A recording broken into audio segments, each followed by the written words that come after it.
Buenos días, gracias por estar hoy aquí. Hoy celebramos un día muy importante, el Día de la Mujer y la Niña en la Ciencia. El objetivo de esta jornada es hacer visible el papel de las mujeres en la investigación científica, ya que el trabajo científico no es solo para hombres.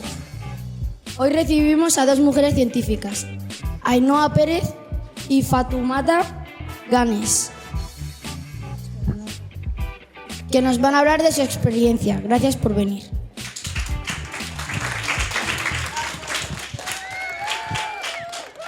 Por un lado tenemos a Ainhoa Pérez, es una médica especialista en cardiología, hemodinámica y cardiología intervencionista. Pasó su infancia y adolescencia en UTEO y estudió medicina y cirugía en la Universidad de Zaragoza, haciendo la formación MIR en cardiología en el Hospital Miguel Servet. Actualmente trabaja en el Hospital Clínico de Zaragoza desde 2019 y también pasa consulta de cardiología en Tarazona. Además, colabora como docente en la Facultad de Medicina de la Universidad de Zaragoza. Sigue investigando en múltiples estudios, es autora de publicaciones científicas y participa en congresos sobre cardiología. Fatoumata Ganes nació en Gambia, África. Vino a Zaragoza con 6 años tras estudiar la ESO y bachiller en el Instituto Andalán. Estudió enfermería en la Universidad Pública de Zaragoza. Fatu ya soñaba con ser enfermera desde primaria. Actualmente trabaja de enfermera en el Hospital de Día Oncológico del Hospital Clínico Lozano Blesa, aunque pretende seguir estudiando medicina.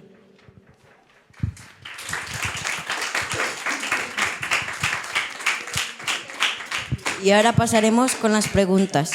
Os pedimos que levantéis la mano para que los compañeros os paséis el micrófono y que guardéis el turno de palabra.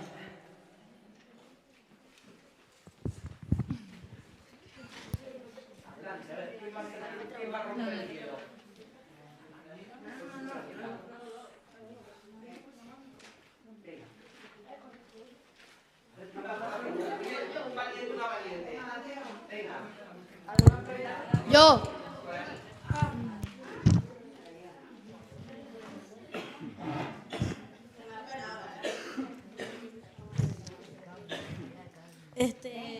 Una pregunta para Ainhoa. ¿Por qué te hiciste médica? Bueno, a ver, a mí en la ESO, cuando tenía vuestra edad, mi asignatura favorita era la biología, ¿no? Y de ahí la parte que más me gustaba era biología humana. Y luego también ya tenía muy decidido yo desde pequeña que quería ser médico, tanto por la parte científica, ¿no? Todos los avances que ha habido para curar las enfermedades, como por la parte humana, que al final estamos mucho con las personas y las acompañamos en todo el proceso. Y luego ya elegí cardiología por tema de mi familia. Al final mi abuelo tenía una enfermedad en el corazón y yo siempre he pensado que quería, pues se murió de ello, que quería pues dedicarme a lo que era curar las enfermedades del corazón. Y por eso me hice cardióloga. Nada.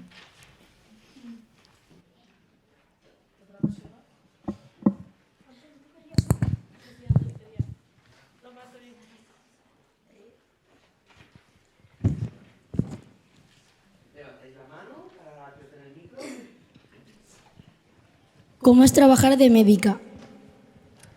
Pues a mí me encanta trabajar de médica, no paro de trabajar a todas horas, pero es muy bonito, porque al final tú, trabajar como tanto de médica como de enfermera, conoces a las personas, ves qué enfermedad tienen, la diagnosticas y la tratas, o sea, es algo muy bonito, muy duro, porque trabajo muchas horas, hago muchas guardias, pero es muy bonito y muy gratificante. ¿Cómo es operar? Pues operar es algo complicado, por así decirlo. Pero todo con práctica, todo el mundo con práctica, estudiando mucho, podemos llegar a operar. Además, con Fatu antes lo hemos hablado. Operar al final te tienes que estar muy concentrada, aparte de saberte todo perfecto y estar muy concentrado. Pero es algo muy guay y duro.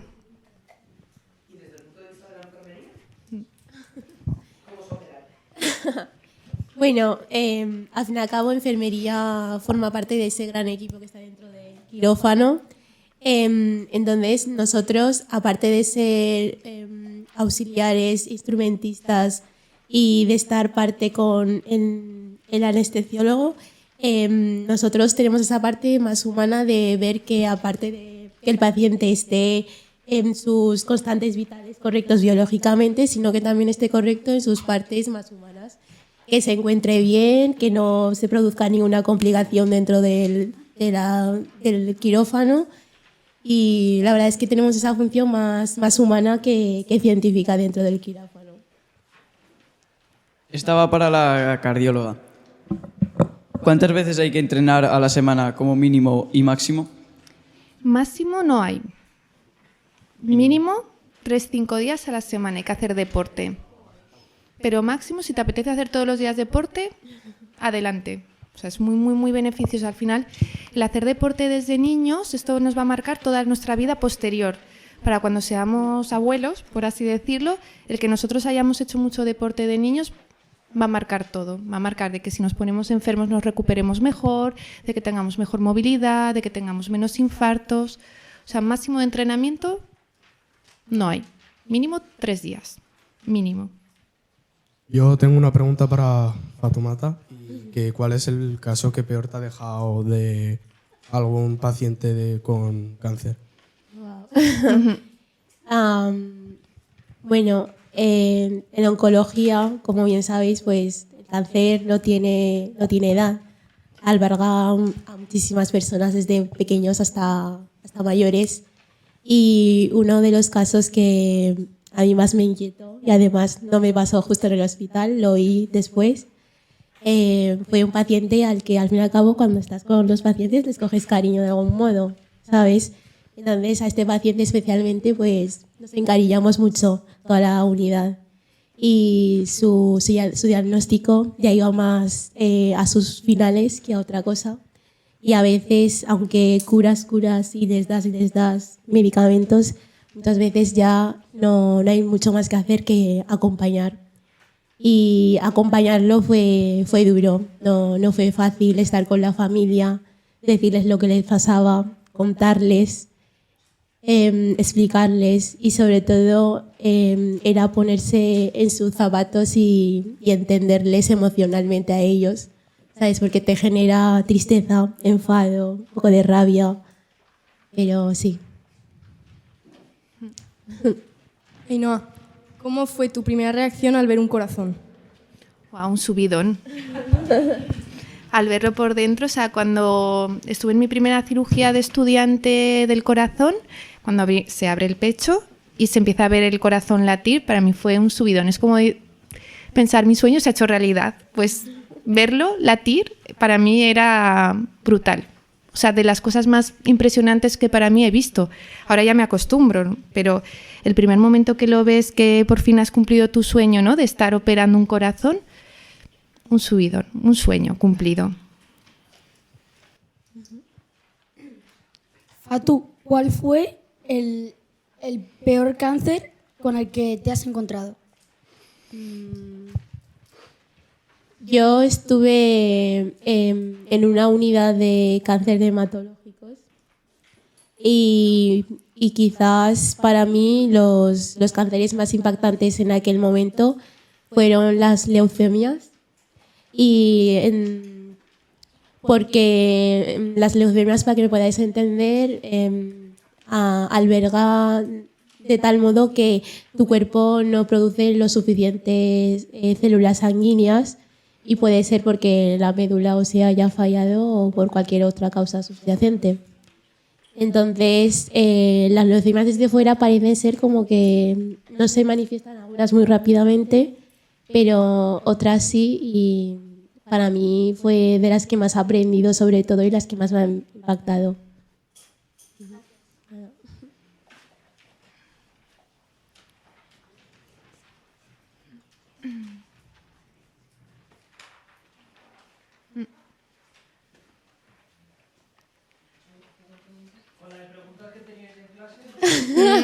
Están Está nervioso. aprovechar.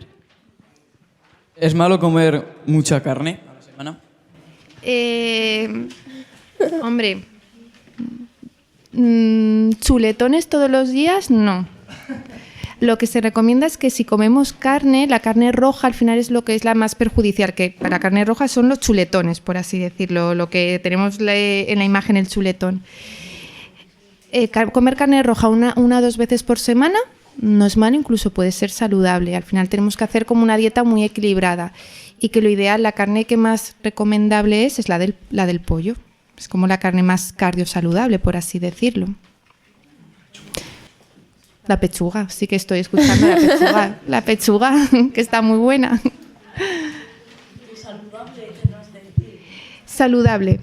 ¿Sabes lo que quiere decir la palabra saludable? Que al final, ¿no? Va a ser beneficioso para nuestra salud. Igual que lo son las verduras.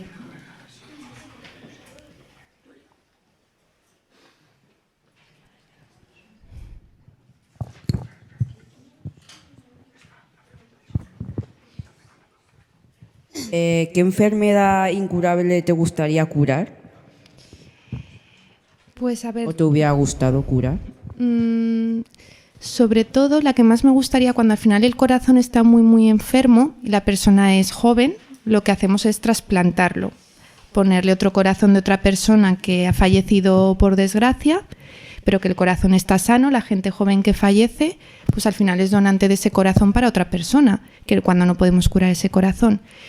Pero hay veces que cuando ya la persona cumple una edad, a partir de los 65 años, ¿no? Que igual lo veis como muy anciano, pero al final son gente muy joven, pues no le podemos ofrecer un corazón, porque al final ese corazón va a ir para la gente más joven.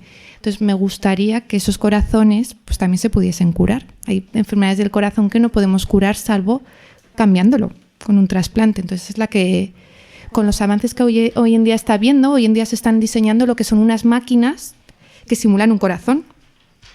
Y lo que hacen es, se lo implantamos a las personas que no le podemos dar un corazón de verdad, por así decirlo. Pero esa es la que más me gustaría. ¿Qué es lo peor que te ha pasado en una operación de un corazón? Pues lo peor que me ha pasado, que el paciente fallezca, de que venga tan malito que lo operamos para intentar salvarle la vida, pero algunas veces la medicina al final tiene momentos muy buenos, pero también tenemos esos momentos que no podemos salvar al paciente. Entonces lo peor que me ha pasado, el que el paciente no pueda salir, que esté muy malito y no pueda salir. ¿Qué le pasa al corazón si fumas, vapeas o tomas alcohol? Pues lo que pasa cuando haces esto, sobre todo de joven no nos damos cuenta porque es un silencioso. Al final es un daño que nos está haciendo de forma silenciosa, que no nos da ningún problema estando jóvenes como somos jóvenes, pero ya van pasando los años y lo que es ese tabaco, tanto del vapeo como tabaco normal, que toda esa basura que nosotros nos fumamos se va acumulando en lo que son las paredes de las arterias que dan el riego al músculo del corazón. Y que de un momento a otro toda esa basura, al final lo que acaba produciendo es como un coágulo muy fuerte que nos dé un infarto. Arritmias malas, infartos.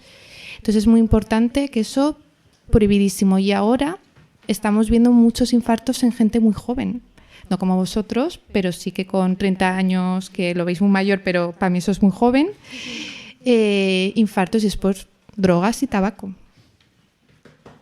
¿Los videojuegos son malos para el corazón? ¿Hay alguno en especial más malo que otro? No. Que yo sepa no, pero lo puedo estudiar, lo podemos estudiar. Si te gusta la medicina, no, en principio no. No. Lo que sí que es malo es estar sedentario, estar muchas horas sentado jugando, ¿no? Todo un fin de semana.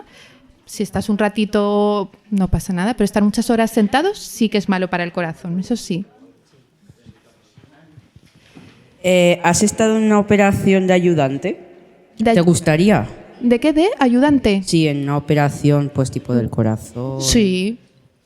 Cuando estuve estudiando yo era ayudante siempre. Y luego ya vas avanzando poco a poco, vas aprendiendo y ya vas avanzando y ya te ayudan a ti, sí. ¿Y qué fue lo que más te impresionó de la operación? O sea, aparte de lo del corazón y todo eso, pues los instrumentos también. Sí, porque ahora ha avanzado tanto gracias a la ciencia, la cardiología, que Fatou estuvo con nosotros en la parte de intervencionismo de las operaciones, que lo que más me impresionó es que ahora podemos operar un corazón sin abrirlo, accediendo por una arteria de lo que es el brazo, de la muñeca, llegamos al corazón. Entonces, para mí eso es lo que más me impresionó, verlo y luego aprenderlo. Y que entonces el paciente puede incluso, le estamos operando y el paciente está hablando conmigo. De, oye, estoy viendo que una arteria está obstruida. Le digo, Pepe, te voy a poner un stent. Y me dice, vale, doctora. Y es así, cuando el paciente está sin anestesiar y gracias a todo el avance y a toda la ciencia que ha habido en la medicina. Ahora, Fatou, ¿cuántos años de carrera hiciste? Enfermería son 4 años de carrera y pues cuando terminas bachillerato, bueno, sabéis que luego hacéis el examen de acceso a la universidad y justo estábamos comentando que con Ainhoa pues tanto mi promoción como su promoción son diferentes las notas y diferentes los exámenes de acceso. Ahora el examen, la nota se queda sobre 14 y la verdad es que cada año va subiendo poquito más. Bueno, y eso por un lado es algo positivo, significa que hay más demanda en ese sector que estamos nosotros y la verdad es que fueron 4 años muy bonitos, muy duros, muy de sudar muchísimo y de estudiar un montón. Pero si te gusta y te encanta, sobre todo te tiene que encantar. Te tiene que encantar. Si te encanta, pues se pasa volando. Yo lo terminé, que parece que está lejos, pero no, yo lo terminé el año pasado. Yo soy de la promoción del año pasado y hace 4 años estaba en este instituto, como estáis vosotros. Hace 4 años estaba aquí. Esta va para Fatoumata. ¿Alguna vez, los niños que tienen cáncer están tristes o son optimistas con su enfermedad? Yo en las unidades que he estado, a niños quiero entender como que son menores de 12 años. Queremos de mí. Entonces, yo en la unidad que he estado no me ha tocado niños de tan poca edad, pero sí que súper jóvenes. Y cuando son súper jóvenes, muchas veces les pilla el diagnóstico con que al igual pues tenían planes a largo plazo o planes a corto plazo. Y entonces de repente le diagnosticas una enfermedad que ellos al principio escuchan y al igual saben lo que es o al igual no saben lo que es. Y entonces al principio todo se recibe como un poco negativo, pero al explicarlo, los tratamientos, los procesos, qué vamos a hacer, qué no vamos a hacer, todo se relaja. La información es una herramienta muy fuerte. Cuando informas a alguien se quita la ignorancia, se quita lo desconocido y lo conocido es más bonito de ver, ¿sabes? Para Fatoumata, ¿cómo te has sentido al cuidar niños con cáncer? Pues la verdad, cuidar a jóvenes con cáncer, sobre todo al ser tan jóvenes y yo al ser tan joven también, pues me pongo mucho en su piel y hay una parte muy dura ahí que cuesta muchísimo verlo y es sobre todo entender a la familia. Y aparte de estar con el paciente, también hay que estar con la familia y hay muchas veces que el paciente lo lleva mucho mejor que la familia. Entonces, muchas veces hay que hacer más un tratamiento, un efecto psicológico a la familia que al paciente, pero como he dicho al principio, todo es ignorancia y todo es muy duro y entonces, quieras o no, pues hay una parte de rabia de por qué yo, por qué a mi hijo, por qué esto, por qué lo otro. Y siempre intentamos buscar como qué hemos hecho para que esto suceda. Y muchas veces no todas las enfermedades tienen por qué el hecho de que tú hayas hecho algo malo para que suceda.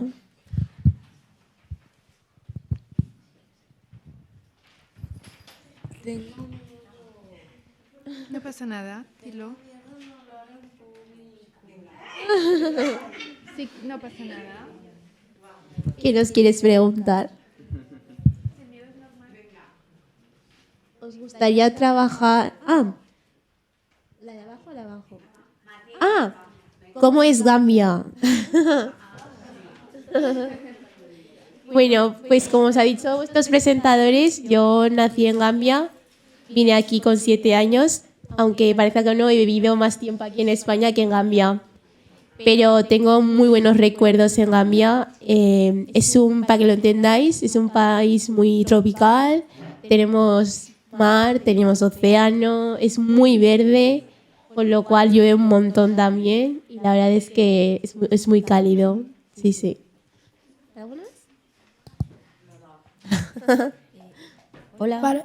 Para Ainhoa, ¿qué consejos das a las personas que hacen deporte? A ver, sobre todo que sigan haciéndolo y que el deporte, que nunca dejen de hacer deporte, nunca tenemos que dejar de hacer deporte, hombre, salvo que nos lesionemos y nos tenemos que recuperar. Que si hacemos un deporte muy exigente de alta competición, hay que sigamos bien los controles que hay que hacer. Por ejemplo, cuando estamos en un equipo federado de fútbol, de baloncesto, de natación, tenemos que tener unos controles donde nos miran los médicos, ven bien que el corazón sea sano y nos dan el visto bueno para seguir haciendo deporte. Y sobre todo que nunca hay que dejar de hacer deporte. Ese es el consejo principal y que sea para disfrutar y para que luego tengamos una vida muy sana. Hola, esta pregunta es para las dos. Quería saber cuál es la decisión más crítica que habéis tenido que tomar a lo largo de vuestra carrera que haya marcado la diferencia en la vida de algún paciente, algún niño con cáncer, algo así. ¿Empiezo yo o tú? Yo es verdad que todos los días al final tenemos que estar tomando decisiones de cuestión de segundos. Cuando el paciente viene muy malito con un infarto, yo le estoy operando y yo tengo que decidir en un segundo qué tipo de actuación voy a hacer. Si le tengo que poner este muelle, un muelle que es como un stent, no sé si habéis oído la palabra stent, o prótesis, ¿la habéis oído? Pues entonces al final yo tengo una arteria que está obstruida, tengo que tomar la decisión en segundos de dame esto porque se lo tengo que poner ya, porque si no el paciente se puede morir. Entonces es continuamente una toma de decisiones con una situación de estrés continuo. Entonces para mí eso es lo que más me marca. Cuando el paciente está muy malito, que está entre la vida y la muerte, por así decirlo, yo tengo que rápidamente elegir un tipo de muelle con el tipo de tamaño específico para ponérselo y marca al final que el paciente siga con vida o no. ¿Y tú, Fatu? Nosotros como parte de enfermería, pues aparte de estar acompañando al médico en la decisión de dar nuestra visión científica y objetiva, muchas veces nuestra parte es más de ver qué es lo que hace que la calidad de la vida del paciente vaya mejor o vaya peor. Entonces, en la parte oncológica, sobre todo suele ver cuando ya el paciente está ya en sus finales. Entonces ahí decides, ¿acaso vale que le pongamos este tratamiento? ¿Acaso es necesario que esté otros meses más con esa quimioterapia? ¿O es mejor dejarlo descansar, irse a su casa y estar tranquilos en sus últimos momentos? Son preguntas que te surgen un montón y es verdad que hay una parte en la científica que la ética influye mucho. Muchísimo. ¿Qué es lo que más os gusta de vuestro trabajo?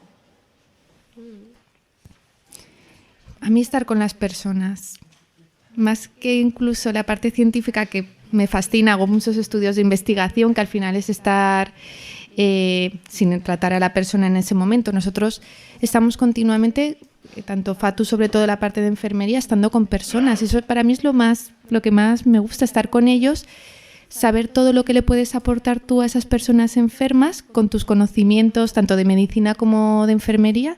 Y esa es para mí la parte que más me gusta. Y luego la parte científica también me encanta, porque al final luego todo lo que yo estoy estudiando o investigando de ciencia para mejorarles es la vida a las personas. Entonces, las personas, para mí. Supongo que para Fatu será para mí también. parecido.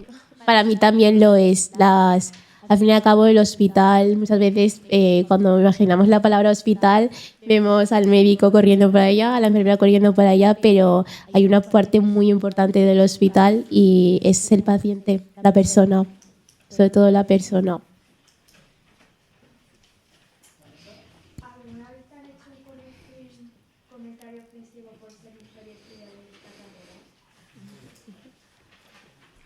Alguno.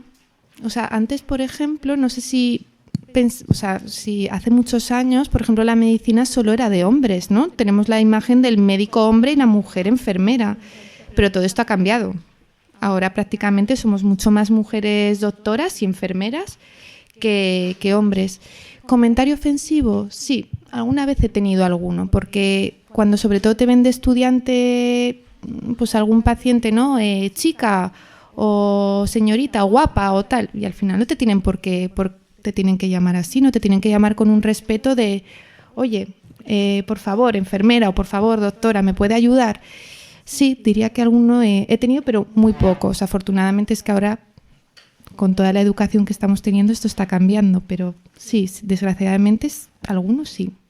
¿Y Fatu? Bueno, yo siendo estudiante sí que es verdad que he tenido la suerte de estar en unidades que no me han tratado de manera diferente a ninguna compañera y muchas veces además siendo estudiante los profesionales te dicen esta es nuestra compañera, no dicen es la alumna, dicen es nuestra compañera y eso además es muy agradecido porque significa que te están tomando dentro del equipo y es muy guay. Y dentro de otras facetas pues tampoco he tenido ningún momento así desagradable con ningún paciente. Es verdad que hay veces que te encuentras con pacientes que al igual no han tenido la misma educación que tú y entonces tenéis esas diferencias, pero mientras tú seas, sobre todo es tú estar en tu respeto y cuando tú estés en tu respeto pues ya está.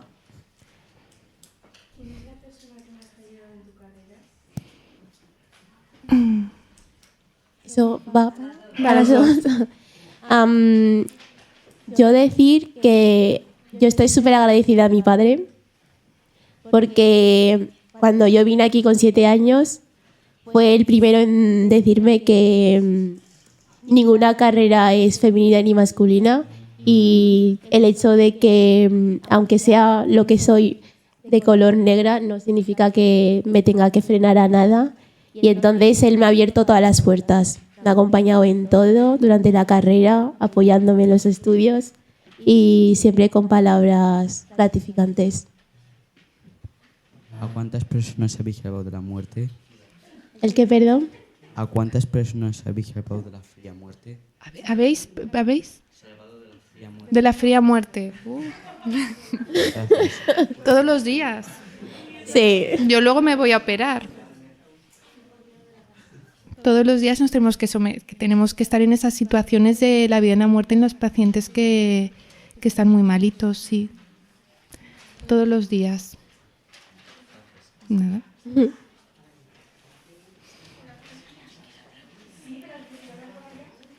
preguntar? Aún no. Porque es... Bueno,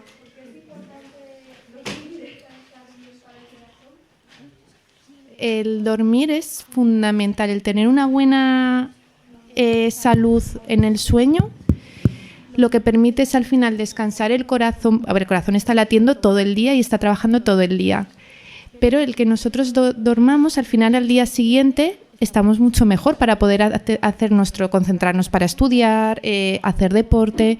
Entonces el sueño es muy, muy, muy importante para el corazón. ¿Hay algún deporte que pueda ser más dañino que otro? Sí. ¿Te gusta el deporte a ti, verdad? Es muy deportista.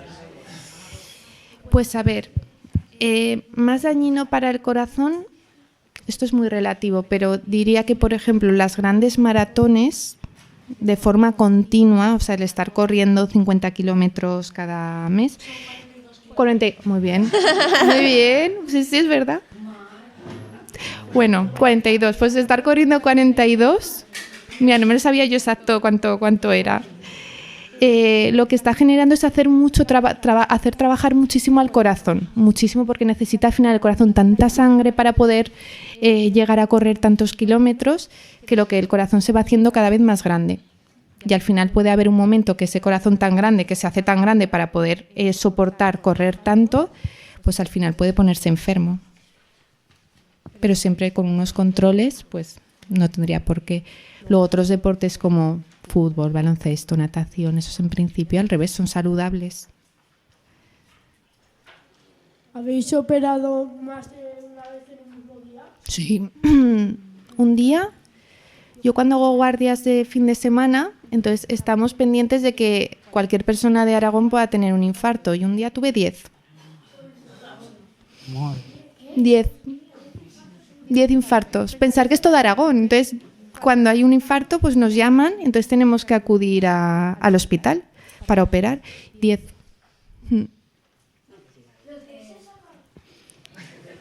¿Los? Sí. La mayoría se salvan. Y gracias a todos los avances que hay y todo, prácticamente todo el mundo se salva.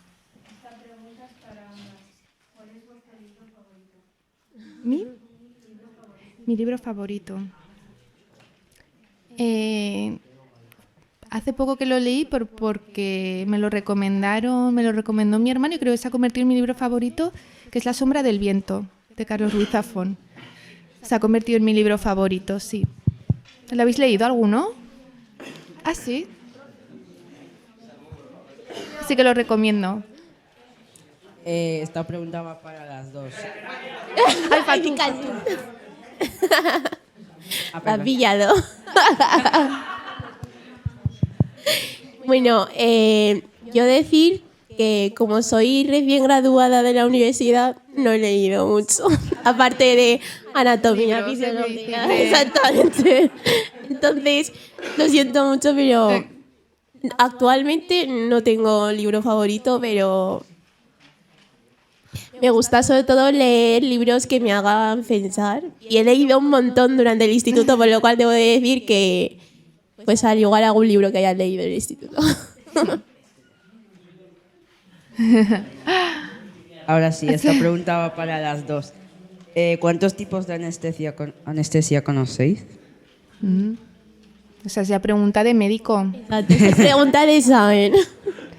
Por una parte tenemos la anestesia general, que se dice que el paciente está completamente dormido sin enterarse de nada, que es cuando se necesita que se introduzca como un tubo por dentro de la tráquea para que podamos ayudarle a respirar a la persona y no se entere y no siente ningún daño. Y luego está la anestesia, que es local, que decimos local, que eso qué quiere decir, que en la zona, por ejemplo, esa es la que generalmente pongo yo, en la zona donde vamos a pinchar para poner lo que es todos los tubitos del material, pues pinchamos lo que es anestesia local. El paciente está despierto, pero esta zona del brazo no le duele, poniendo un fármaco que ponemos debajo de la piel, lo inyectamos debajo de la piel para que esa zona se quede como dormida. Cuando decimos, se me ha dormido el brazo, pues lo que hacemos con esa medicación es ponerla ahí para que no tengas dolor en el brazo, pero tú estés consciente y puedas hablar y puedas enterarte de todo. Esas son las dos principales anestesias. Para Fatumata,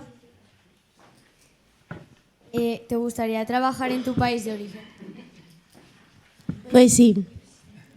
El objetivo principal por la cual entré en el ámbito sanitario fue que, aunque hubiera salido súper joven en mi país, he sido consciente de muchísimas negligencias sanitarias y entonces la razón por la que empecé entrando en enfermería era para ser matrona. Y una de las razones que me hizo era la historia de una prima mía que dio a luz en mi país, pero no sobrevivió a dicho parto. Entonces me conmovió mucho su historia, fue muy inspiradora para mí. Muchísimas historias a lo largo de la carrera han sido muy inspiradoras y por eso entré a enfermería, por lo cual creo que se lo debo a ellos, se lo debo a mi país de origen y claramente caerá algún proyecto que haga por ahí, seguramente. Esta pregunta es para ambas. ¿Habéis leído una novela? Sí. Sí. Intento leer una novela cada 1 o 2 semanas. Sí. Pero porque yo ya soy afortunada que no tengo que estudiar tanto como Fatu ahora, estudio todos los días, pero ahora ya puedo leer más libros de novelas, sí. cada semana uno o cada 2 semanas uno. Sí, yo he leído muchísimas novelas, pero muchísimas. Y todas, pues, lectura obligatoria del instituto. Hay que También marcarlo muy bien. Hay que obligar a los profesores. Sí. Entonces, sí. Quizás una de las preguntas constituyentes de esas, así por curiosidad, ¿cuál ha sido la asignatura más difícil de la carrera? La más difícil de la carrera, para mí diría que ha sido la estadística. Mira que me encantan las mates, pero era muy difícil. Entonces a mí me gusta mucho estudiar las enfermedades y todo, pero la parte de la estadística, porque al final medicina tiene muchas matemáticas y mucha física en determinadas cosas, y para mí esa es la que más me costó, la estadística. Las mates de la medicina. Cuando erais pequeñas, ¿a qué os queríais dedicar? Mira, yo voy a decir que al igual un sueño frustrado que tuve de pequeña, quizás ser presidenta, así por la cara. Sí. ¿Presidenta de tu país? Y es que, y es que además decía de Alemania, tranquilamente. ¿De Alemania? Bueno, la verdad que a mí siempre me gusta la medicina, pero aquí ha dicho Fatu, a mí siempre me hubiese gustado ser embajadora también. Vale. Sí. Me parece que es una cosa muy, muy guay. Sí. Pues creo que coincidimos. Parte sanitaria, pero parte un poco de gobernador. Presidenta y embajadora. Yo sería tu embajadora.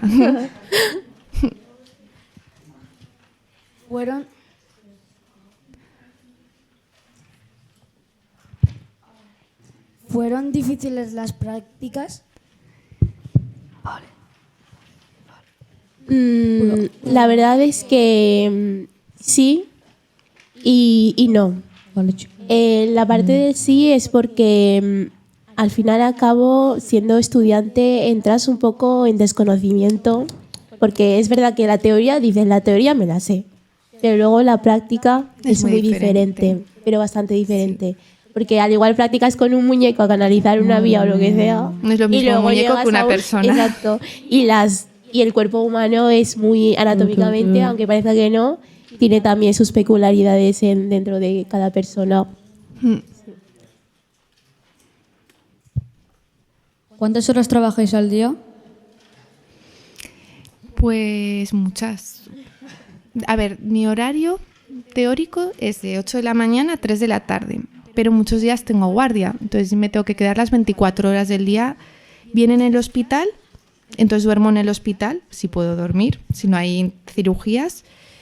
Y algunas guardias también las hago estando yo con un teléfono, puedo irme a mi casa a comer, por así decirlo, y si hay un infarto me llaman. Y tengo que estar como en 10 minutos en el hospital para operar, mientras van. Entonces al final, aunque sí que trabajo 8 horas, pero acabo a veces trabajando muchos días 24 horas. Hoy tengo fiesta por la mañana, pero a las 3 me voy a trabajar. Hoy he cambiado el horario. Y en enfermerías depende de dónde estés. Por ejemplo, la enfermería que les acompaña a ellos hacen casi los mismos turnos, también tienen guardia. Y en mi caso, en la unidad que estoy, tenemos turnos rotativos, con lo cual puedes ir por la mañana, por la tarde, por la noche. Y es lo mismo, son esas 7 horas de reglamento. ¿Qué posibilidades hay de no despertar de una anestesia general? Muy pocas. Menos del 0,01%. Cuando nosotros informamos al paciente del tipo de anestesia, siempre tenemos que informar de cómo lo vamos a hacer, y el paciente tiene que firmar un papel de que acepta los riesgos de una intervención. Pero siempre que nosotros decimos a un paciente que le vamos a operar o que le proponemos esta cirugía, es porque el beneficio que vamos a poder obtener, las probabilidades son infinitamente mayores al riesgo que vamos a someter al paciente. Muy pocas. Pero existe, claro, el riesgo al final puede existir. ¿Sois las mejores médicas de vuestro centro médico? No. Hay equipos muy buenos. ¿Cuál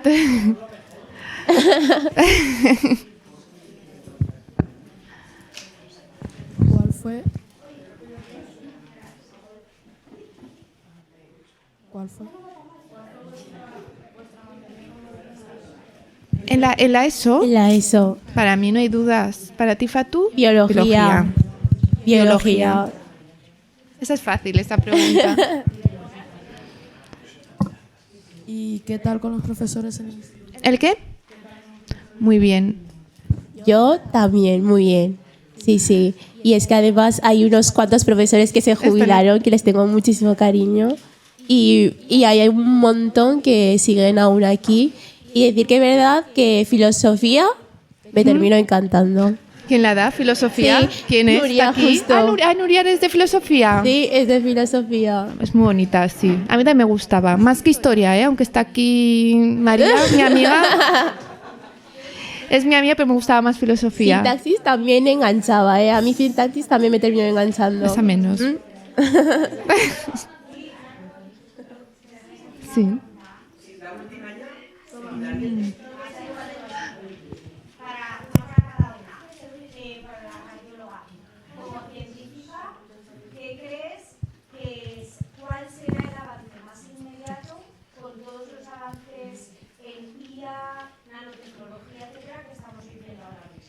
Creo que el mayor avance va a ser el cáncer. Creo que es la tarea que tenemos pendiente a nivel nacional y tenemos un equipo de investigadores en España que son muy pioneros a nivel mundial, sobre todo del cáncer de páncreas. No sé si lo habéis estado escuchando, que ahora está saliendo mucho. Y a nivel de la IA yo creo que nos va a ser una herramienta muy, muy buena para la medicina. Ya nos está ayudando. Al final le preguntamos muchas cosas a la IA, pero siempre luego confirmándolo con nosotros. Va a ser una ayuda, que hay que saber utilizarla, una herramienta complementaria.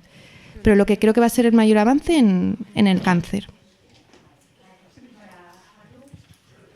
¿Qué le dirías? Tú has hablado de la historia de tu padre, que para ti ha sido el motor para llegar a convertirte en la mujer que eres, ¿no?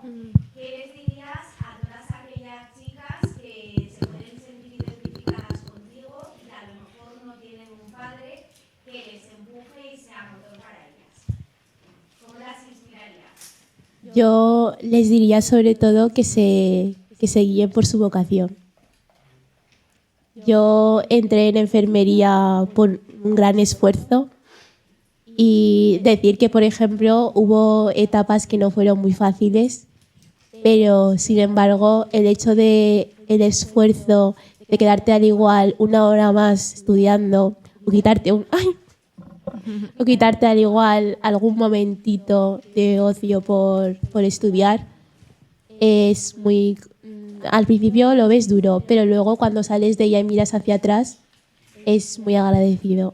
Entonces, decirle a las chicas que al igual se puedan identificar con mi perfil que no hay ninguna barrera, no existe. La barrera te la pones tú quizás si crees en el estereotipo o en la etiqueta que te han puesto, ¿sabéis? Entonces se trata de quitarse eso y crear tú tu propio perfil en base a lo que tú quieras ser o quieras lograr.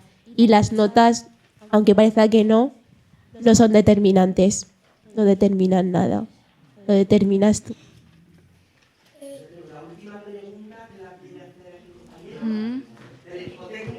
Muy bien. Mi pregunta era más... habéis dicho el momentos así como de crisis y de tal. ¿Cuál ha sido vuestro momento de crisis de decir hasta aquí, este no es mi camino o esto no es lo mío, y cómo lo habéis logrado superar para estar donde estáis ahora mismo? Para mí un poco lo que he nombrado antes, cuando un paciente te fallece en la mesa del quirófano, que afortunadamente son muy poquitos, y el luego tener que dar la mala noticia a la familia, para mí eso ha sido decir, pues igual no valgo para esto, porque es que yo no puedo soportar este dolor. Al final somos muy empáticos.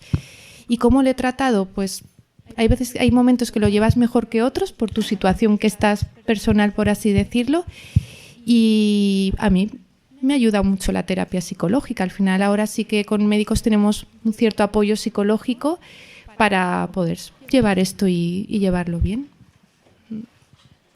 En mi caso, por ejemplo, al tratar con quimioterapias te encuentras con muchísimos tipos de reacciones, y hubo una específica en la que el paciente reaccionó muy mal, se puso muy enfermo a esa quimio, y justo estaba en mi turno y era mi paciente. Entonces ahí empecé a preguntarme, ¿y si le he puesto mal en la quimio? ¿Y si no lo he puesto en la orden que era? Pero se trata de, sobre todo, cogerte tu confianza y creer en tus habilidades y conocimientos, y entonces eso te ayudará poco a poco a superarlo y a hacer como una especie de checklist en tu propia cabeza.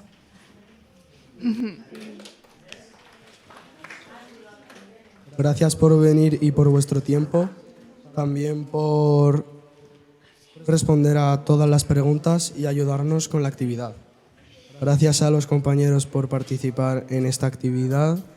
Un aplauso para nuestras científicas. Muchas gracias.